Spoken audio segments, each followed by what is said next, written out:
Hello दोस्तों, welcome to technical Ram ji channel. और आज के चैनल में हम आपको बताने वाले हैं कि अगर आपको अपनी आईटीआर फाइल यानी इनकम टैक्स फाइल रिटर्न भरनी है और कैसे भरनी है तो कैसे भर सकते हैं। आज उसी प्रोसेस को बताएंगे, कितने अमाउंट को आपको टैक्स बैठेगा नहीं बैठेगा और आप टैक्सेबल हो या नहीं हो, आज उसके बारे में भी बताएंगे। तो सबसे पहले ये बताएंगे कि आपका जो टोटल इनकम यानी जो लोग भी सैलरी बेस्ड इनकम करते हैं या फिर कहीं से भी इनकम करते हैं, अगर वो अपनी इनकम टैक्स फाइल रिटर्न भरना चाहते हैं खुद से तो भर सकते हैं। ऑनलाइन कैसे भर सकते हैं वो 1 बाय 1 प्रोसेस के बताएंगे।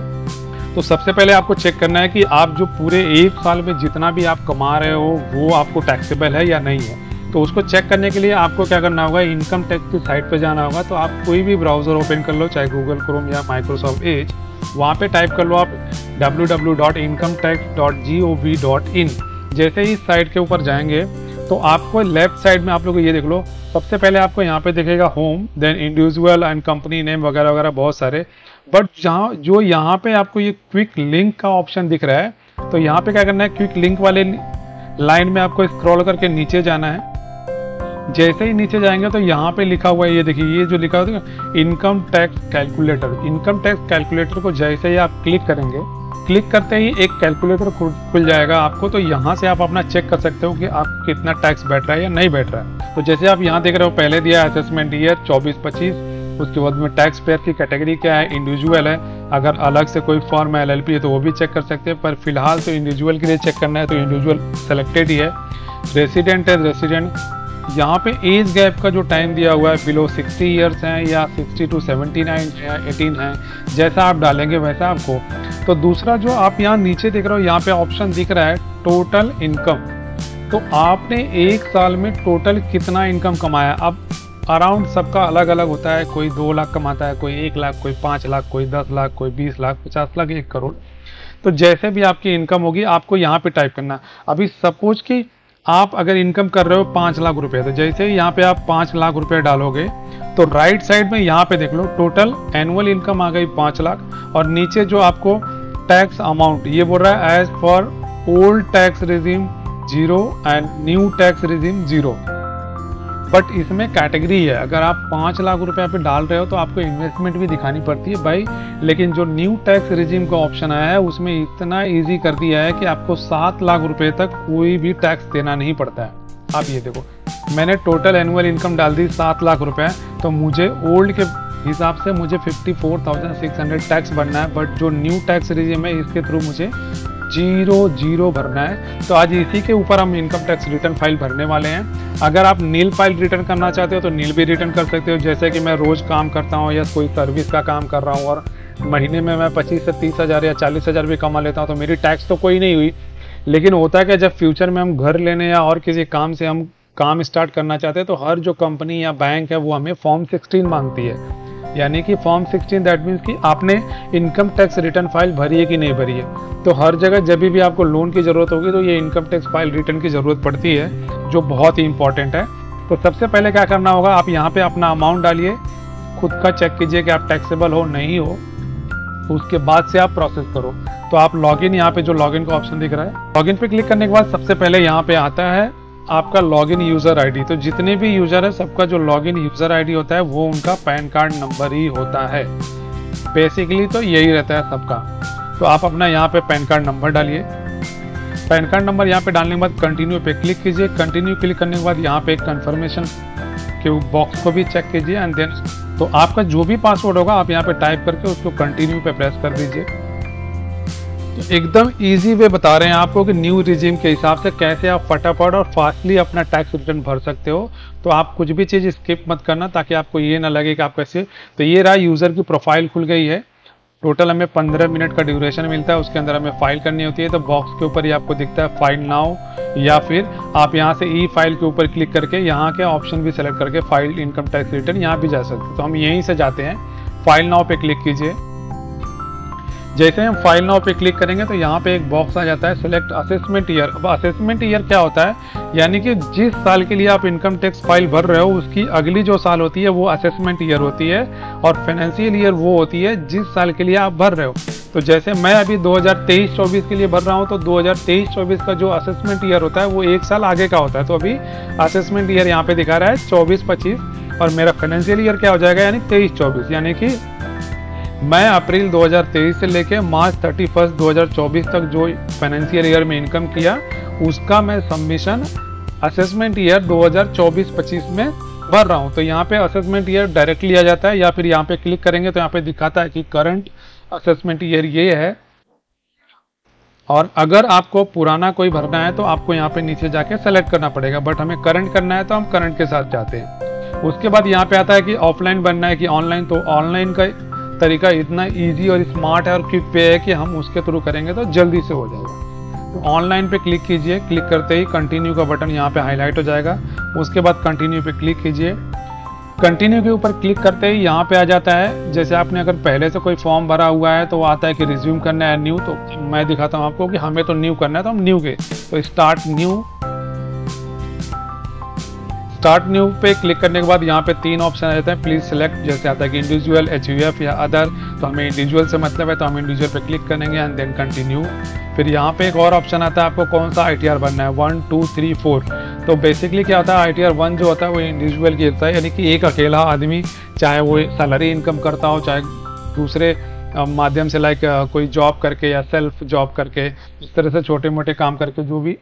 तो यहाँ पे जो ITR 1 2 3 4 का ऑप्शन है, बेसिकली हमें इंडिविजुअल के लिए ITR 1 करना था, यानी कि आप खुद के लिए अगर ITR income tax return file भरने जा रहे हो तो आपको ITR 1 सेलेक्ट करना होगा। ITR 1 सेलेक्ट करते ही आप प्रोसेस विद ITR 1 कीजिए। यहाँ पे क्लिक होने के बाद में एक पॉपअप आ जाता है कि please note new tax regime is the default regime, kindly compare tax liability as per new and old tax regime before filing your return of income.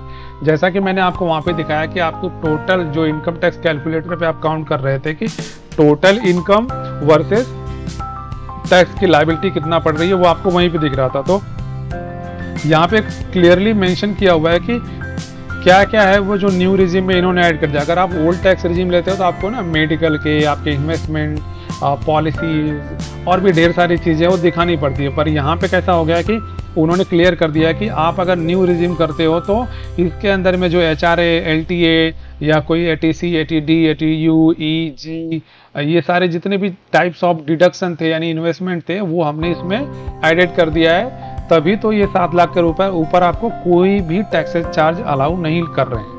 अगर ये नहीं रहता तो ये फिर आपको करना पड़ता है, जैसे कि अगर आप ओल्ड सिलेक्ट करते हो तो आपको जाना पड़ता है। और बाय डिफॉल्ट हालांकि न्यू रिजीम है तो मैं आपको दिखाऊंगा कि वो भी कहाँ से स्विच कर सकते हो अगर आपको ओल्ड में आता। आपको फिलहाल यहाँ पे ओके करना है एंड लेट गेट स्टार्टेड। यहाँ पे क्लिक करने के बाद अदर्स पे क्लिक कीजिए, देन कंटिन्यू के ऊपर क्लिक कीजिए। यहाँ पे कंटिन्यू क्लिक करते हुए यहाँ पे आ जाता है कि भाई इनकम टैक्स रिटर्न के जो डेटाज हैं वो फेच किए हुए हैं और प्री फिल करके भरा हुआ है, तो वो सारे डेटा आ जाएंगे जो भी बाय डिफॉल्ट आपके बैंक से TDS कटा होगा या फिर इनकम फ्रॉम अदर सोर्स या किसी वेंडर या पार्टी के थ्रू आपको TDS डिडक्शन हो, वो सारे ऑटोमेटिकली भर के आते हैं। पर कोई छूट गया है तो आप भर सकते हो, तो इसको ओके करो। इससे पहला ऑप्शन आता है पर्सनल इन्फॉर्मेशन, इसके ऊपर आप क्लिक कीजिए। पर्सनल इन्फॉर्मेशन में क्या आता है, आपका नाम, प्रोफाइल नाम आता है, कॉन्टेक्ट डिटेल आती है। तो ये profile name, contact detail okay है। अगर आपको चेंजेस करना है तो आप एडिट पे क्लिक करके चेंज कर सकते हो। देन उसके बाद में आता है nature of income, most of other ही रहता है, या फिर कोई गवर्नमेंट है या फिर नॉन एप्लीकेबल है या फिर स्टेट गवर्नमेंट, सेंट्रल गवर्नमेंट, किसी भी फील्ड में हो तो आप यहाँ से सिलेक्ट कर सकते हो। बट जो लोग गवर्नमेंट या किसी फर्म के थ्रू जॉब नहीं कर रहे हैं तो वो यहाँ पे अदर सेलेक्ट करेंगे और ये बाय डिफॉल्ट सेलेक्टेड रहता है। यहीं पे एक ऑप्शन आ जाता है कि do you wish to exercise the option 11B option out to the new tax regime. तो हमने बोला है कि यहाँ पे कि no, by default new tax regime select है, तो बाय मैंने नो पे क्लिक किया तो लिखा हुआ है by selecting this option your income tax as per new tax regime. अगर मैं यस करूँगा तो ये ओल्ड के हिसाब से, तो यहाँ से आप यस पे क्लिक कर सकते हैं, नो पे। बट मुझे जाना है new regime, new tax regime के साथ, तो मैं इसी के साथ जाऊँगा। तो ये उसके नीचे फिर आ जाता है बैंक डिटेल। मेरे पास एक बैंक डिटेल है तो हमने एक बैंक डिटेल को ऐड करके रखा है, वेरीफाई करके रखा है। आपको अगर खुद का 2 3 4 बैंक जो भी अगर रखना है तो आप रख सकते हो, कोई इश्यू नहीं। तो यहाँ से ये कंप्लीट होने के बाद आप कंफर्म करोगे।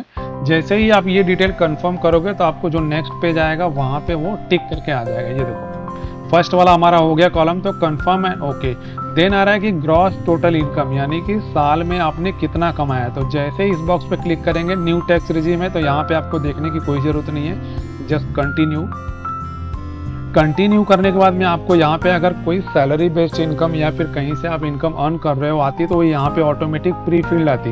बट मेरा कैसा है कि नील रिटर्न है और मैं इंडिविजुअल जॉब करता हूँ, तो मेरा यहाँ पे मैंने किसी फॉर्म से कमाया नहीं है, मेरा इंडिविजुअल सेल्फ जो जॉब करता हूँ मैं उस फील्ड से हूँ, तो इसलिए मैं वो नीचे के कॉलम में मैं वो अमाउंट ऐड कर दूंगा।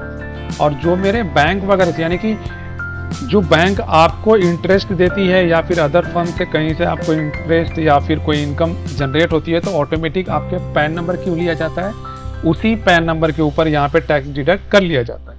तो जो भी आपके टैक्स डिडक्शन रहते हैं, यानी कि जितने भी इंटरेस्ट आप लीगल तरीके से कमाए रहते हो, यहाँ पे डिटेल आ जाती है। अब सवाल आता है कि मेरा इनकम क्या है, तो यहाँ पे आ रहा है do you want to add another income. Yes, मेरे पास अनदर इनकम है, मैं यहाँ पे ऐड करूंगा। क्लिक कीजिए ऐड अनदर।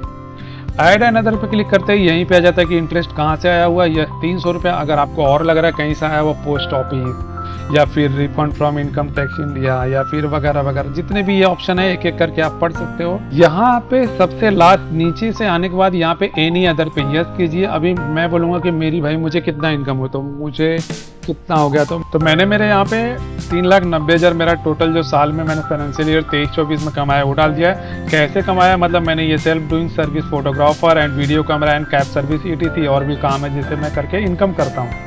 ये भरने के बाद में हमें क्या करना है, कंटिन्यू कर देना है। कंटिन्यू करते ही देख रहे हो इनकम फ्रॉम सैलरी यहाँ पे 0 है, क्योंकि मैं कहीं पे काम करता नहीं तो मुझे कोई सैलरी आती नहीं। बट मेरे जो अदर इनकम है वो आते हैं, तो मैंने वो यहाँ पे ऐड कर दिया है।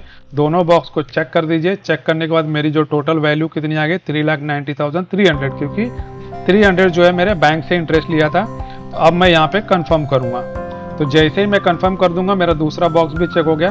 अब आ रहा है टोटल डिडक्शन, यानी कि कहीं से भी मेरे इस पे कोई पेमेंट आया, मेडिकल प्रीमियम या पेंशन एसेट है, क्योंकि मैंने न्यू रेजिम लिए तो मुझे यहाँ पे ये सब डालने की ज़रूरत ही नहीं आएगी, ऑल नील है। तो मैं यहाँ पे कंटिन्यू करूँगा, क्योंकि न्यू टैक्स रेजिम में मुझे पता है कि अगर मैं 7 लाख रुपये तक इनकम करता हूँ तो मुझे किसी भी प्रकार का कोई टैक्स नहीं लगेगा। तो इसलिए मुझे यहाँ पे कुछ देखना नहीं है, जस्ट पेज को रिफ्रेश करके ऊपर जाइए और कंफर्म कर दीजिए। बट जिन लोगों का भी टैक्स कटता है, ज़्यादा कटता है, तो उन्हें अगर लगता है कि ओल्ड टैक्स रिजिम के हिसाब से जाना है तो उन्हें वहाँ पे भरना पड़ता है। जैसे कि उनका TDS कटा होगा और भी कहीं से अगर इनकम हुई होगी उसका TDS होगा, या फिर कोई मेडिकल प्रीमियम, पेंशन फंड, या फिर ओल्ड मदर्स यानी पेरेंट्स को कुछ ट्रीटमेंट कराया होगा, तो ये सारे रिवर्सल रहते हैं। वहाँ पे आप खर्चे दिखा सकते हो और थोड़ा आपको बेनिफिट मिल जाता है। तो आप देखोगे आपके मेरा personal information, gross total income, total deduction, tax paid. अब आती है टोटल टैक्स लायबिलिटी, यानी जितनी इनकम है इस पर मुझे कोई टैक्स बैठ रहा है क्या। तो जैसे ही मैं इस पर क्लिक करूंगा तो इस कॉलम में मुझे पूरा ब्रीफ आ जाता है कि भाई आपने ग्रॉस टोटल 3,90,300 रुपया कमाया है, जिसमें आपको टैक्स बैठ रहा है 4515 का। लेकिन गवर्नमेंट पॉलिसी के हिसाब से मुझे रिबेट मिला हुआ है, तो वो टोटल रिबेट मिल जाता है, हो जाता है टैक्स वैल्यू 0 और किसी प्रकार का टैक्स लगता नहीं है। तो जस्ट मुझे यहाँ पे कंफर्म कर देना। तो जैसे ही मैं कंफर्म कर दूंगा मेरा ये भी बॉक्स चेक हो गया। अब मुझे देख लो आप 1 2 3 4 5 सारे फॉर्म फिलअप हो गए। मेरी क्या इनकम थी, कैसे, वो मैंने दिखा दी है। तो अब मैं यहाँ पे प्रोसेस करूँगा। प्रोसेस करने के बाद में एक समरी सीट आ जाती है कि भाई आपको कुछ करना है या प्रीव्यू करना है, तो यहाँ पे आ जाता है प्रीव्यू एंड रिटर्न। मुझे प्रीव्यू कर लेना है। प्रीव्यू पे जैसे ही क्लिक करेंगे तो आ जाता है। तो आप वहाँ पे चेक कर लो, अगर आपको कोई एरर है तो आप बैक जाके कर सकते हो। तो जैसे वहाँ पे कर लियो प्रीव्यू एंड रिटर्न सबमिट, यहाँ पे मैं डिक्लेयर करूँगा कि यस आई एम डिक्लेयर मैं सेल्फ, और ये मेरा पैन कार्ड नंबर है, मैं सबमिट करने जा रहा हूँ। तो मैं यहाँ प्रोसेस ऑन प्रीव्यू क्लिक कर दिया, प्रोसेस टू वैलिडेशन। अब प्रोसेस टू वैलिडेशन हम क्या करेंगे, ई-वेरीफाई करेंगे। ई-वेरीफाई से क्या फ़ायदा होता है कि हमारा तुरंत ही सबमिट हो जाता है और हमें कोई भी फिजिकल पेपर साइन करके इनकम टैक्स के ऑफिस में या फिर कहीं पे भेजना नहीं पड़ता है। प्रोसेस टू वैलिड वेरिफिकेशन पे क्लिक करेंगे। तो जैसे ही प्रोसेस टू वेरिफिकेशन पे चेक करेंगे तो ये ढेर सारे ऑप्शन आ जाते हैं वेरिफिकेशन करने के लिए। तो मैं बोलूँगा मेरा आधार कार्ड के थ्रू वेरीफाई कर दो, क्योंकि सबसे ईजी तरीका यही है। तो सेलेक्ट कीजिए e verify now, Aadhaar card, OTP, just click on continue, then और ऑप्शन आ जाएंगे। यहाँ पे आधार OTP बनूंगा yes I would like to verify using OTP on mobile number with registered Aadhaar. तो यहाँ पे क्लिक कर दिया एंड देन कंटिन्यू पे क्लिक करेंगे। यहाँ पे एक और ऑप्शन आ गया कि OTP आएगी, वो देना पड़ेगा। तो हम यहाँ पे जनरेट OTP करते हैं। तो जैसे ही OTP बॉक्स ये जनरेट हो जाता है, आप यहाँ पे OTP सबमिट करोगे तो वैलिडेट करोगे। वैलिडेट करने के बाद क्या आएगा वो दिखा। तो जैसे ही आप यहाँ पे OTP डाल देंगे उसके बाद आपको वैलिडेट करना है। तो वैलिडेट करने के बाद में अगर आपकी OTP करेक्ट है तो आप नेक्स्ट पेज पे चले जाओगे। अगर आपकी OTP करेक्ट नहीं है तो यहाँ पे वैलिडेट नहीं करेगा। तो OTP हमारी करेक्ट थी इसलिए वैलिडेट हो गया है। तो यहाँ पे एक फाइनल कॉल पूछ रहा है। अगर मैंने यहाँ पे सबमिट कर दिया तो इसके बाद अगर मुझे कुछ याद आता है कि मेरे इनकम टैक्स रिटर्न फाइल में मैं कुछ छूट गया या रह गया तो मुझे वापस से रिवाइज भरना पड़ेगा। लेकिन अगर अभी भी लग रहा है कुछ छूट गया तो आप यहाँ से कैंसिल करके फिर से जाके एडिट कर सकते हो। चलो सबमिट पे क्लिक करते हैं। तो सबमिट पे क्लिक करने के बाद में आपको एक सक्सेसफुली का मैसेज आएगा कि you have successfully file and verify your return file. We will notify you on 9870 जो भी mobile number and email ID upon the processing of your return. तो हे गाइस, उम्मीद करते हैं कि आप लोगों को आज इस वीडियो में पता चला होगा कि कैसे आप सेल्फ खुद की इनकम टैक्स रिटर्न फाइल भर सकते हो खुद से, किसी की कोई हेल्प लेने की जरूरत नहीं। फिर भी अगर आपको लगता है कि कहीं पे आपको अगर कोई प्रॉब्लम हो रही है या कुछ फेस कर रहे हो प्रॉब्लम, तो आप मुझे कमेंट बॉक्स में कमेंट करो, मैं आपको प्रॉपर रिप्लाई करूंगा। तो दोस्तों, आप खुद से अपनी रिटर्न फाइल भरो, किसी को कुछ बताने की जरूरत नहीं, ना ही किसी को कुछ पूछने की जरूरत है। तो मैं टेक्निकल राम जी आपके सेवा में तत्पर हूँ। प्लीज़ हमारे चैनल को लाइक शेयर सब्सक्राइब जरूर करें। बट इस चीज़ का ध्यान रखें कि जो इनकम टैक्स बोल रहा है, इनकम टैक्स द्वारा जो मैसेज आ रहे हैं और वहाँ पे बताया जा रहा है कि बिफोर 31 जुलाई आप अपना ITR सबमिट कर दें। तो मेरी भी आपसे यही रिक्वेस्ट है कि आप लोग 31 के बजाय पहले ही सबमिट कर दें ताकि आपको आगे चल के कोई प्रॉब्लम ना फेस करना पड़े। Thank you very much. Please like share subscribe our channel. Thank you.